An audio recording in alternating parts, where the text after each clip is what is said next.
Corona काल में एक तरफ जहां अपने अपनों का साथ छोड़ रहे हैं, तो वहीं इस महामारी की भयावहता के बावजूद साथ जीने मरने की कस्में खाने वाले आज भी साथ हैं। जबलपुर के विजयनगर में रहने वाले कोरोना पॉजिटिव एक बुजुर्ग की मौत होने के बाद जब उनके अपनों ने साथ नहीं दिया, तो बुजुर्ग की पत्नी ने ही अपने पति का अंतिम संस्कार किया। इस दौरान पीड़ितों की मदद के लिए एक बार फिर शहर की एक सामाजिक संस्था मोक्ष ने मानवता का धर्म निभाते हुए शव के अंतिम संस्कार में सहयोग किया। कोरोना महामारी जैसी आपदा ने अपने और परायों का भेद पूरी तरह से मिटा दिया है। इस संक्रमण काल में अपने बेगाने हुए हैं, तो कई बेगानों ने अपनों से भी कहीं ज्यादा बढ़कर लोगों की सेवाएं की हैं। ऐसा ही एक वाकया जबलपुर में सामने आया, जहां कोरोना संक्रमण के चलते एक बुजुर्ग की मौत हो गई, तो उनके अपनों ने ही उनसे किनारा कर लिया। ऐसी स्थिति में साथ जीने मरने की कस्में खाने वाली बुजुर्ग की पत्नी तमाम मान्यताओं को दरकिनार करते हुए आगे आईं और उन्होंने अपने पति को मुखाग्नि दी। दरअसल कोरोना की गाइडलाइन के मुताबिक किसी भी मरीज की मौत होने की स्थिति में सरकारी अमले द्वारा ही अंतिम संस्कार किया जाता है, लेकिन पति की मौत से बुरी तरह से टूट चुकी महिला ने खुद ही अपने पति को मुखाग्नि देने का फैसला किया। एक सामाजिक संस्था मोक्ष के सहयोग से कोरोना पॉजिटिव बुजुर्ग के अंतिम संस्कार की चौहानी शमशान घाट में व्यवस्था की गई, जहां पत्नी ने अपने पति को मुखाग्नि दी। शहर के विजयनगर निवासी 62 साल के बुजुर्ग को कोरोना पॉजिटिव होने के चलते मेडिकल कॉलेज में भर्ती किया गया। बुजुर्ग की पत्नी भी कोरोना पॉजिटिव थी, लिहाजा वह भी साथ में थी। बुजुर्ग की बुधवार की शाम को मौत हो जाने के बाद सरकार द्वारा तय गाइडलाइन के मुताबिक उनका अंतिम संस्कार उनकी पत्नी के द्वारा किया गया। जबलपुर में अभी तक कोरोना से 23 लोगों की मौत हो चुकी है और संक्रमित मरीजों का आंकड़ा 900 के पार पहुंच चुका है। और वहीं जबलपुर जिले में कोरोना वायरस लगातार अपने पैर पसार रहा है।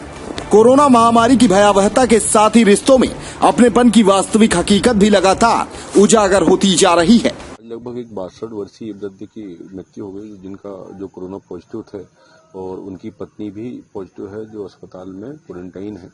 और जैसे कि जानकारी हमको मिल रही और हम लोगों ने उस शव को प्राप्त किया। आपको बता दें कि जितने भी कोरोना पॉजिटिव शव हैं और सस्पेक्टेड शव हैं, एवं लावारिस शवों का कार्य हम 19-20 वर्षों से कार्य कर रहे हैं कि उनको सदगति मिले। और इसी क्रम में जबलपुर शहर में जितने भी कोविड सस्पेक्टेड और जो भी नेगेटिव शव आ रहे हैं, वो मोक्ष के माध्यम से, मोक्ष मानव एवं जनोत्थान समिति के माध्यम से शव को लेते हैं और उनका विधि विधान से क्रियाक्रम करते हैं शासन प्रशासन की ओर से। अब आज जो घटना हुई, प्रत्येक दिन यहाँ पर कोविड सस्पेक्टेड शव लगातार आ रहे हैं।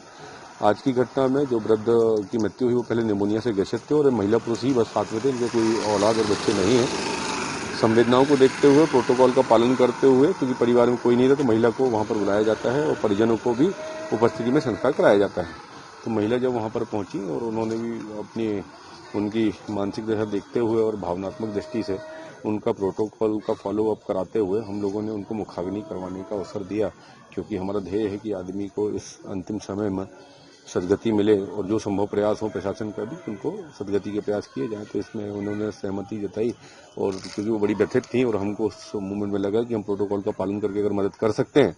वो अकेली महिला थी मौके पर, तो उनका एक और साथ में था, तो हमने उनको अस्पताल से उनको 108 के माध्यम से बुलवाकर उनके पति की मुखाग्नि उनको दिलवाई, जिससे उन्होंने सबको धन्यवाद भी किया। और हम सब ऐसे लोगों के लिए जिनके लिए हम ये मदद करने के प्रयास कर रहे हैं मोक्ष के माध्यम से, तो हम हर उस जीवन के लिए, चाहे वो किसी भी धर्म का हो, हम हिंदू मुस्लिम सिख ईसाई सारे धर्मों के लिए प्रयास कर रहे हैं कि उनको सदगति प्राप्त हो। और इस समय पर हमारा हर वॉलंटियर देश के लिए, एक समाज के लिए एक संकल्पित प्रयास कर रहा है कि लोगों को हम मदद कर पाए। मान सकते मध्य प्रदेश में पहला मामला जहाँ महिला, हाँ, नहीं तो ज्यादातर लोग तो भाग रहे हैं इस चीज से कि पॉजिटिव है, लेकिन पहला तो नहीं, पर हाँ ऐसी एक व्यवस्था ये कराई गई है कि जहां तक संभावनाएं हो तो सौहार्द रूप से इस व्यवस्था को करा दिया जाए। आशीष ठाकुर, मोक्ष।